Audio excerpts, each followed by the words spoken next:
Ayan, good morning. Kahit na tanghali na tayo, pero kailangan nating sumamba sa Panginoon sa pamamagitan ng pagkikinig at pagkasalita ng banal na kasulatan. Sa inyong Bible, Roman chapter 5, 1 to 21. Opening verse natin, verse 12. Tapos unahin natin yung Genesis 2:17 and 3:6. Yan. Ano sabi sa Genesis 2:17? 16:7 sabi dito, and the Lord God commanded the man, si Adam, saying, of every tree of the garden thou mayest freely eat. 17. But the tree of the knowledge of knowledge of good and evil, thou shalt not eat of it, for in the day that thou eatest thereof, thou shalt surely die. Yun yung ano natin, Ephesians chapter 2 verse 1. And you had quickened who were dead and trespasses and sin. Tapos sa verse 12, ang dami naman natin, wherefore as by one man sin entered into the world, and death by sin, and so death passed upon all men, for that all have sinned. Tayo pumigit pamalangin. Panginoon Diyos, maraming salamat. At nandito po kami, kahit huli, ay amin pong susundin ang aming tuwing linggo. Alalahain niyo po kami para kami po ay makapakinig, makapagsalita sa inyong banal na salita. Maraming salamat sa mga grasya, sa mga problema ang nalulutas, at saka mga sakit po pinapagaling niyo, Panginoon, o magpapagaling gagaling pa po, Panginoon. Maraming salamat po, hindi lang po kami, sa lahat po na nangailangan sa inyo. Si Pastor Lindel, bigyan niyo po siya ng mahabang buhay, pagalingin niyo rin po, Panginoon. Ito po aming panalangin sa Ama, Anak, Espiritu Santo. Amen. Yan, pasinin niyo Ngayon, itong ating mensahe, the antidote to sin is Christ. Yan. Ibig sabihin ng antidote, the remedy, the solution, pangontra sa kasalanan ay si Kristo. Yan yung mensahe dyan sa Roman chapter 5, 1 to 5. Tignan natin yung verse 12 ng Roman chapter 5. Sabi sa verse 12, ito sinasabi, wherefore as by one man sin entered into the world. Bakit nagkaroon ng kasalanan sa libutan? Kasi merong isang nalaglag sa kasalanan. Mapapansin natin dito, hindi binanggit sa New Testament na lahat magiging anak ni Adam at saka ni Eva ay meron ng kasalanan. Pansinin nyo itong verse 12 na ito. Ang tawag nito sa iba ay old sin nature. Ang iba naman ay heritage sin.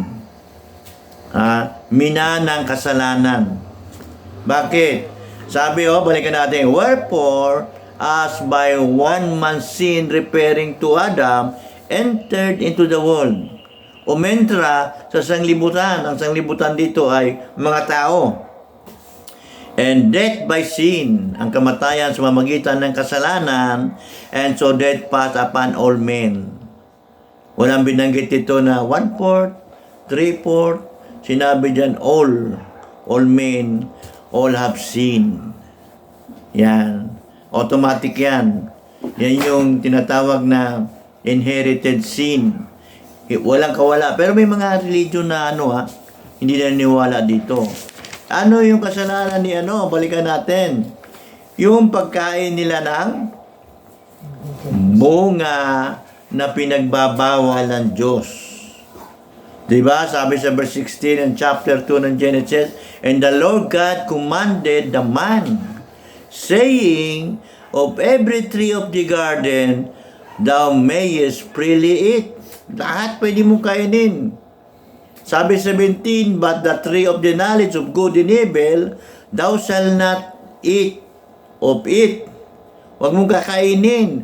"For in the day thou shalt eat thereof, thou shalt surely die." Ang tanong, namatay ba sila nung kinain nila? Physically, hindi. Pero spiritually, wala na silang patid na yung kanilang buhay spiritual. Ano sabi diyan? Katunayan, sinabi sa Ephesians chapter 2, verse 1, "And you had he quickened, who were dead in trespasses and sins." Ang tingin kasi ng Diyos sa isang tao, lalo hindi pa tumatanggap sa Panginoong Hesukristo, dead. Ha? "And he quickened who were dead."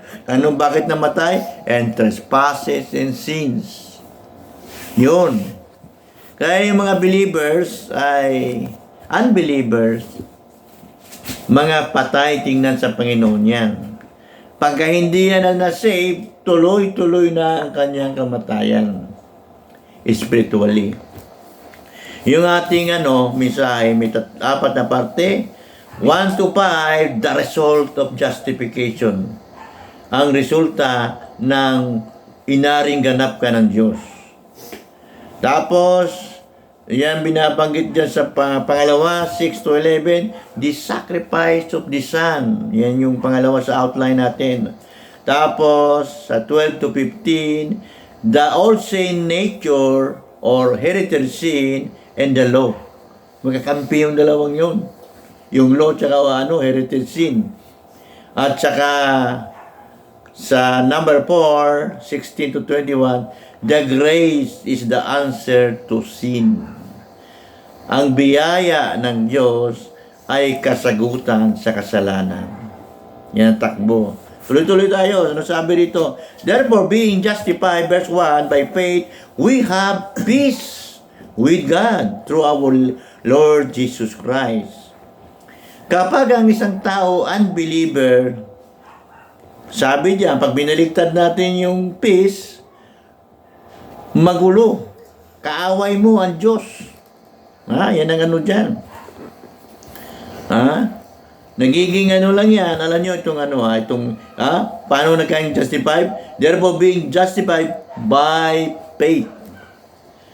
Ang faith na yan, nangangailangan niya ng free will. Pag tinanggap mo si Kristo, tanggap o reject. Receive or reject. Believe or believe not. Ganun yan Parang parang yung binasa natin. Huwag mong kainin o kakainin mo yung bunga na bawal. Yan, yung ibig sabihin niyan. Receive or reject. Eat or not. Believe or believe not. Ginagamit mo dito yung volition mo, free will mo. Hindi ba pwede yung bigla ka nalang naligtas? Hindi ba pwede yun? Verse 2, "By whom also we have access by faith." Ito yung ginagawa ng faith. The word access means, hindi ko na kinung ito, pero meaning ito, para kang, wala pa kasing nung araw kasi, yung may pa-boxing, mayroong pakantahan, mayroong passes. Diba, libre yun Ang ganda nung palabas, bibigyan ka ng passes. Parang ticket yun, pero hindi ticket yun. Bibigyan ka ng passes, para makakapag-access ka doon. Pwede kang manood. Ganun yan By whom we have access by faith. Kanina, sinabi rito, we have justified by faith. Tingnan nyo yung faith, ang daming ginagawa, Being justified by faith. Inaring ganap tayo sa pamamagitan ng pananampalataya. Walang halong gawa yan, pagdating sa kaligtasan. Pangalawa, sa verse 2, we have access by faith. Diba? Into this grace where we stand. Ito pa isa. And rejoice in hope of the glory of God. Masinin nyo, ano? Yung word na glory dito, ito yung kanugnog na pwede kang glorification. Pwede na yung ano rito. Oh, not only so, sa verse 3, we glory in tribulation. The word glory means doxa. Ito yung tinatawag na merong word na magmapuri. Ito yung ano ito yung salitang meron kasi vainglory. Nagmamalaki ka na walang kabuluhan. Ito may kabuluhan. Nagmamalaki ka in tribulation also. Yung kahirapan mo. Bakit ka nagmamalaki? Yung pagmamalaki ito, yung hindi ito nagmamayabang, yung bang parang malakas yung pakiramdam mo na kaya ko to kasi andyan ang Diyos eh. Halimbawa, may problema ka. Yung grado mo, tagilid. Hindi, tutulungan ako ng Panginoon.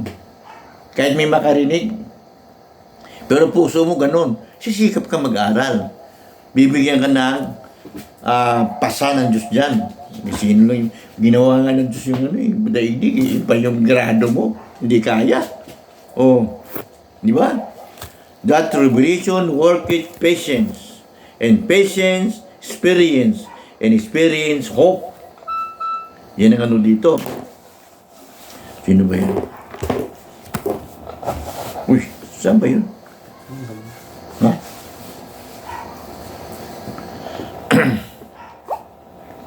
Mas paduwa pala kala ko siya. Sana ba sa'yo? Verse 5. Bili mo ang natin dito may glory in tribulation. Tapos, tribulation, worketh patience. Ibig sabihin ko, naghihirap ka, yung iba kasi bumibigay. Di ba? Bumibigay. Kaya sabi nung iba, the father of invention. Yun ang dyan. Crisis.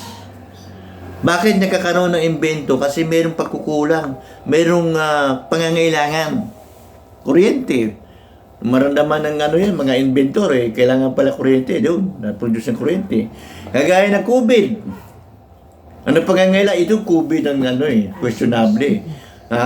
Anong kailangan? Injection. Kaso injection lalo namang delikado. Hindi invento na pawasak. Kaya ka nang i-invento kasi para makatulong. Hindi ganun Di ba? Yung word hope dito, pag-asa. Kaya ka nagtiis. Yung tribulation, problema yun. Kaya itong word na patience, nagtitiis ka. Hindi pa lang may hinahirapan ako. Tiis. Tapos yung pagtitiis mo, sabi mo, experience. Yung gano'n na yun. May kwento ako sa inyo, no? Alam mo nyo ba yung salitang diphtheria? Sinawin. Dito, lahat, ako mismo biktima nun. Ako pa lang yata yung anak Bale, 5 years old. Wala pa si Pedila, wala pa. Dinala ko sa San Lazaro, lahat ng katabi ko patay. Ganon katindi yung sakit na yun. Yung panahon na yun, ang baksik nung na yun. Pinireserve ako na Diyos. Hindi ko na alam kung ba yun. Kung naano ako doon, walang lulo. Yun ang doon. Pag inaano mo yung lilingunin mo yung lilingunin mo ngayon yung mga nakaraan mo, kayo pa. Pag medyo malaki na kayo, kaya nung na-COVID ako, kung nawala na naman ako doon, biro mo yun. Nung ako, Wala sila alam din. pagdating nung pumunta ako ng ilog, Pasig na yan. Kung hindi ako marunong lumangoy. Napasubo ako kasi mababaw lang. Ang lalim. Alam mo hindi ko malimutan yung taong yun. Perfect, kaibigan ko yun. Nasa Amerika na Hindi na kami nakita. Ginanon yung kamay ko, ko. Pasalamat ako. Biro mo yung gibara, lumulutang doon. Ano yun? Marami pagpag-isipan mo talaga. May mga experience kayo na nakahindik-hindik. Pero bakit? Buhay ka. Oo, ako. Ha? Hindi ka na ako masagasaan. Oh, isipin mo. Simula yun, grade 3. Yung train na yan, muntik na ako dyan. O, dyan din, sa Oh, trend. sa train. Nung ako ay nilingon ko, kakilala ko, uy, paano nga, bumaba ako na hindi ko alam na, mamaya, andyan yung train. Hindi man lang pumito ang train. Ako, nasa likod tayo na yun eh. Nasa likod sila. Nako. Kaya yan, yung release ng train na yan. Kung mag-text kayo, ay wala na pa ang train muna ngayon. Wala na. Oo. Yes na. Ang daming namatay dyan. Lalo yung nagaganyan-ganyan sila ng ano, tugtog-tugtog, ang daming nadurog. Na, pag kayo nasa kasada, kung saan man kayo, or kayo nasa bangin kayo, kung kayo paano, papitik-pitik, mahirap. O yan, experience. Tapos sa verse 5, and hope.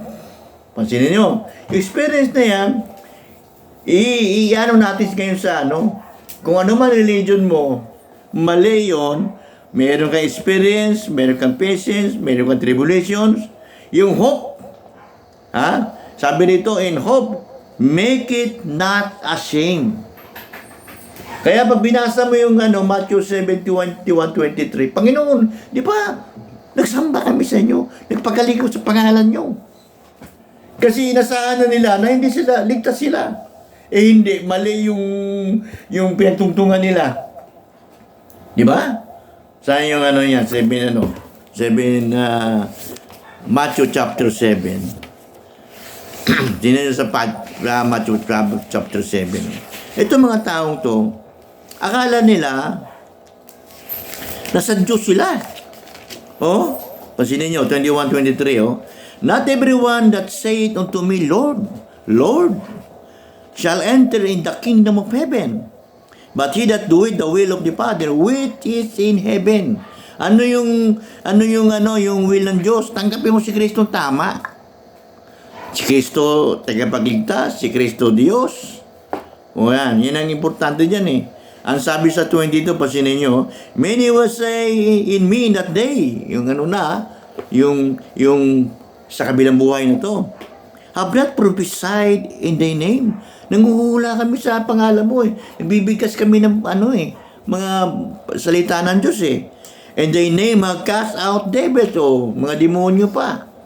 Oh, in thy name done many wonderful works. Ano sabi sa 23? And then will I profess unto them, I never knew you, depart from me, you that work iniquity. Yan, ang mahirap dyan. Diba? Asa na tayo? Sa ano rito? Pansinin nyo rito sa 6 to 11. For when we were not without strength, ang tinutukoy ng without strength dito, unbeliever. Walang strength sa ano yun eh. And due time, Christ died for the ungodly.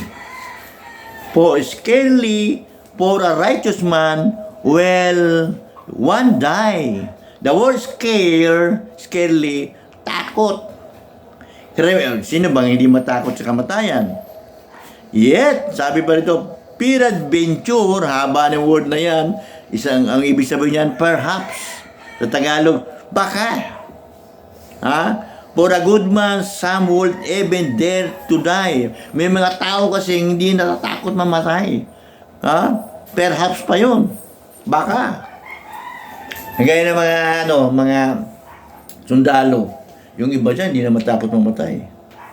Pero kung alam nila na wala silang kaligtasan, napakadelikado, nakikipaglaro sila sa heaven and earth dun eh. Sundalo ka, ang tapang mo. Bigla ka namatay. O, bayani ka. Ang tanong, hindi mo tinanggap si Kristo, paano na? Verse 8.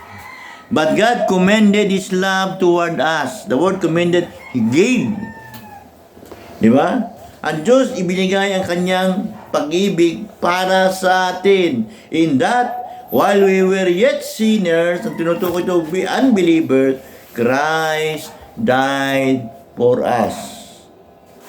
Asan tayo? Verse 9. Much more, sabi rito, being now justified by His blood. Ito na naman yung justified, no? Tayo ay inaring ganap sa mamagitan ng dugo ni Kristo, we shall be saved from the wrath through Him. Ang wrath ng Diyos ay dalawa. Physical at saka spiritual. Pag physical, pwede yung tribulation period, physical yan. At saka yung mismong impyerno na. Galit ang Diyos dyan. Oh, yun ang ano dyan, ano? Verse 10. For it, when we were enemies, we are reconciled. Pag sinabing reconciliation, binagbabati kayo. Ano ba, may kaaway ka. O sige, bati.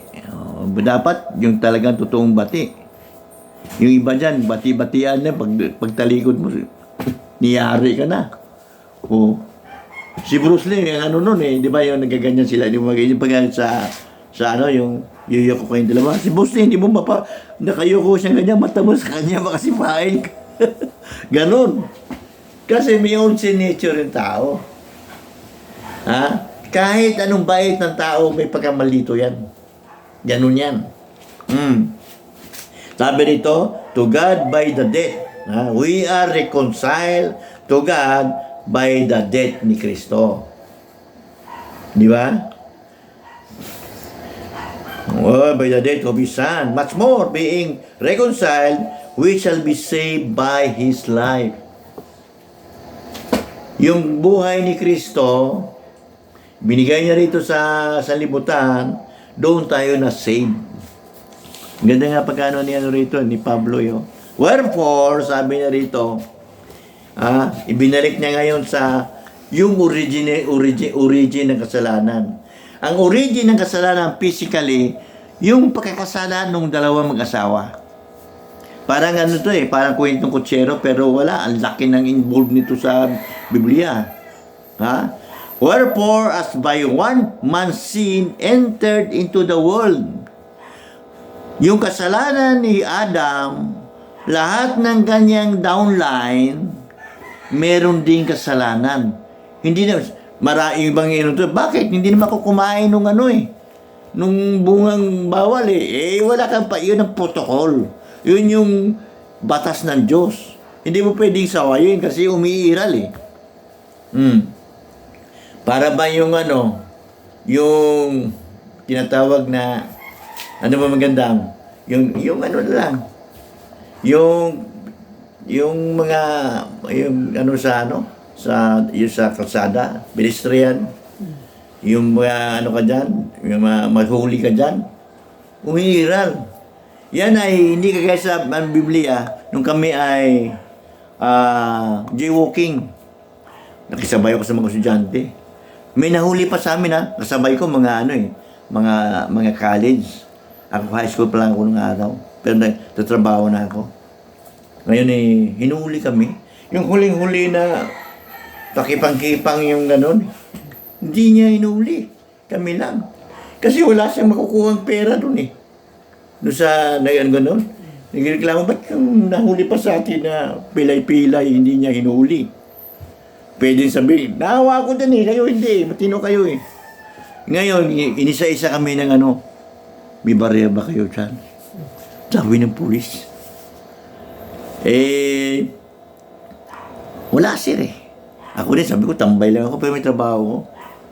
Sabi ko, tambay ako sir Tapos sabi niya, nagbulungan yung dalawang pulis. Pakantahin natin ng Bayang Magiliw. Nakwento ko sa'yo, di ba? Alam niyo ba yung Bayang Magiliw?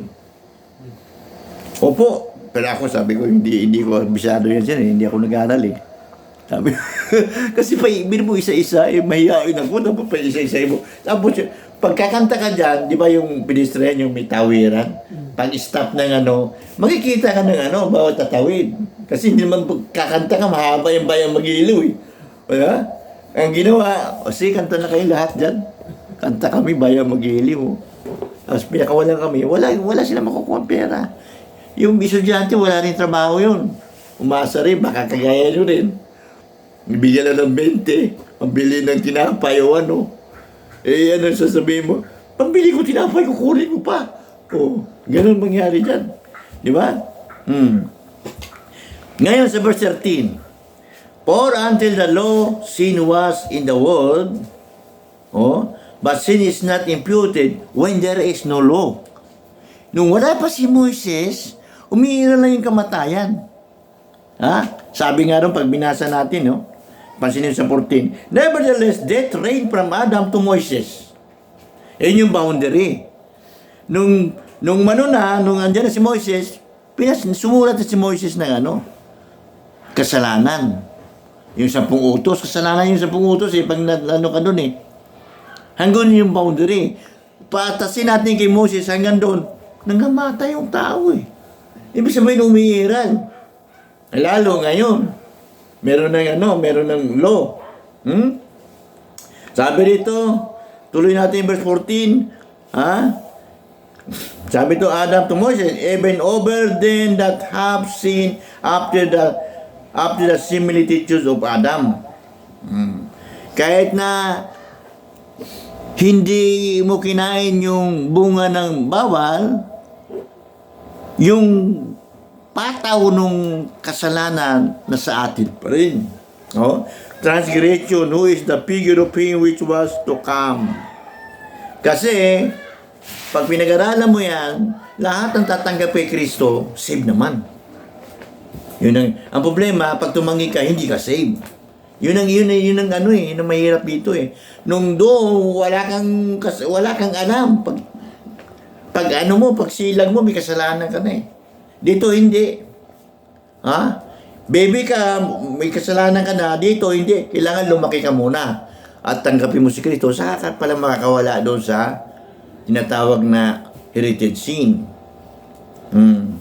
But not as the offense, sabi 15, is also for free gift. For it through the offense of one many be dead. Ayan daming namatay spiritually. Much more the grace of God and the gift by grace, which is by one man, Jesus Christ, had abounded unto many. Yan ang dito. Kaya dalawang dito, first Adam tsaka second Adam. Ang second Adam si Kristo. Ano sabi dyan? 16. And not as it was by one that sinned, so is the gift. For the judgment was by one to condemnation. Kay Adam, lahat ay hinatulan. But the gift of many offense unto justification, inaring ganap. Isipin mo, parang kung halimbawa lumaki kayo, tapos may trabaho na kayo, merong gusgusin bata, mabaho, mapangit, lahat. Tapos sabi ko, tatanggapin mo yan, gawin kitang anak. Hindi mo kursunada. Ganun ang nangyari sa atin. Hindi tayo kursunada ng Diyos, kung tutusin. Kaya lang, merong protocol, lahat ng tumanggap kay Kristo, save. Gagawin niyang anak. Gawin niyang ampun. Ano sa English yung ampun? Adapt. Hindi tayo bigatin. Nakagaya sinasabi ni Kibuloy. Ano daw siya? Siya yung Kristo. Di bigatin siya. Tayo ampun. Di ba? Ano sabi pa dito? Verse 18. Therefore, as by one offense of one judgment came upon all men to condemnation. Wala talaga In-explain talaga dito yung yung paano yung lawak ng nagawa ni Adam. Hindi ka pa pinapanganak. May utang ka na. Kung sa Pilipinas ka, isilang. Dito naman, pag sinilang ka sa mundong ito, kahit na ikaw ay Amerikano, Negro, Hapon, may utang ka na sa Diyos na kasalanan. Kailangan bayaran ni Kristo yun. Di ba? Verse 19, for us by one man, disobedience, many were made sinners. Disobedience. Isa lang nag-disobey, lahat naging sinner. So by the obedience of one, ano yung obedience niya ni Kristo?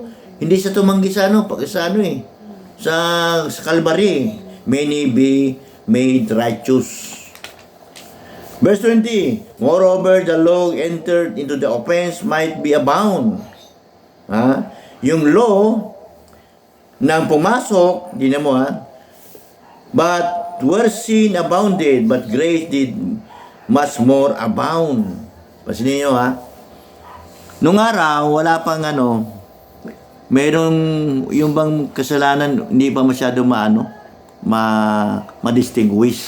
Pero nung inano ni Moses yun, nakaklasify na yung mga kasalanan, may mga klaseng kasalanan classified na, lalong lumakas yung kasalanan, parang parang kapartner ng natawag na 10 utos eh. Imbis na, kasi pag sinunod mo 10 utos, yung lakas mo eh.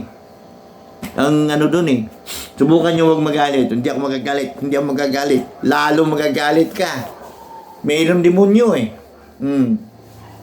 Kaya, kailangan pumunta ka kay Kristo. Verse 21, there is a sin had reigned unto death, even so might grace reign through righteousness unto eternal life by Jesus Christ our Lord. Yan. Conclusion natin. Dapat maintindihan natin to. Yung tinatawag na justification, yung hagios, yung tinatawag na Christian living, tsaka glorification. Ito yung tinutumbok nito eh. Sa 425 ng tinatawag na Romans 425, yan. Ang sinabi sa 425 na Romans. Sabi dyan, who delivered us for our offenses, and He was raised again for our justification. Yan. Yung word na justification dito ay umira lang nung si Kristo ay nabuhay. Yan ang dyan. Ano pa sinasabi sa sa 18, batras tayo ng 18, who against hope believe in hope, that he might become the father of many nations, according to that which is spoken, so shall they seed be. Ano ba to? Romans, ano ba to? Ay, 5 sa 5 pala, kaya pala ay yun. 480. Therefore, as by one's offense, one judgment came upon all men to condemnation. Even so, by the righteousness of one, free gift came upon all men unto justification of life. Yan. Yung justification, papunta yan sa kaligtasan eternal. Yan ang dito. Kaya dito, yung justification kasi importante ito eh. Di ba? Yung pagtanggap mo kay Kristo, importante yan. Tumanggap ba kayo sa Panginoon Hesus Kristo? Ngayon, pag tumanggap kayo sa Panginoon Hesus Kristo, sigurado na yung kaligtasan. 4:5 ng Roman. Pasinin nyo. Now to him that worketh not, reward not reckon of grace, but of the 4:5. But to him that worketh not, but believe on him that justified the ungodly, his faith is counted for righteousness. Alam mo ganito miski tumanggap ka na, alam mo na ligtas ka, kahit na magkakasalbay sa bahay, pagtutukoy ko dito, ang kaligtasan kahit na maging salbahe ka hanggang mamatay ka, ligtas ka pa rin. Ayan yung verse. Pero, gusto ba ng Diyos yun? Hindi. Kasi, papasok tayo dito sa Christian living. Sa Christian living kasi, ang tinutukoy pa sa inyo, Ephesians chapter 2, 8 and 9, ito na. Ayan. Ephesians chapter 2, 8, 9, 10. Ayan. Pansinin nyo. Unawain natin mabuti. Kasi pag sinabing, ligtas ka, miski magkaano ka dyan, pinakasalbahe ka na, ligtas ka pa rin. Kasi pinag-usapan doon justification eh. The word justification means declare righteous, kahit na salbahe ka. Kasi ang tiningnan ng Diyos doon, yung dugo ni Kristo nakabalot sa pagkatao mo eh. Pero pagdating sa Christian living, hindi na yung pinabalot ng dugo ni Kristo. Yung pakisikap mo magiging holy. Ang inaano to, pansinin nyo rito. chapter 2, 18, 19. For by grace are you saved. Past tense yung save, through faith. Walang ano ron, faith lang. And that not of yourselves, hindi yung kaligtasan, hindi sa sarili mo. It is the gift of God, bigay ng Diyos. Di ba? Now, not of works. Yung works ito, yung pagsunod mo sa 10 utos, kabutihan. Lest any man should boast, pwede magmalaki ka. Marami ako nagawang kabutihan. Pero ito yung tinutukoy nating Christian living sa verse 10. For we are His workmanship, created in Christ Jesus unto good works. Ligtas ka muna doon sa verse 8, pero gagawa ka na mabuti kasi ligtas ka na, hindi para maligtas ka. Ang nililigtas mo, yung puri mo, yung Christian living mo. Yan ang dyan. Ngayon, pagdating sa glorification, itong sa glorification kasi, ito, chapter 4 ng 1 Thessalonians. First Thessalonians yata.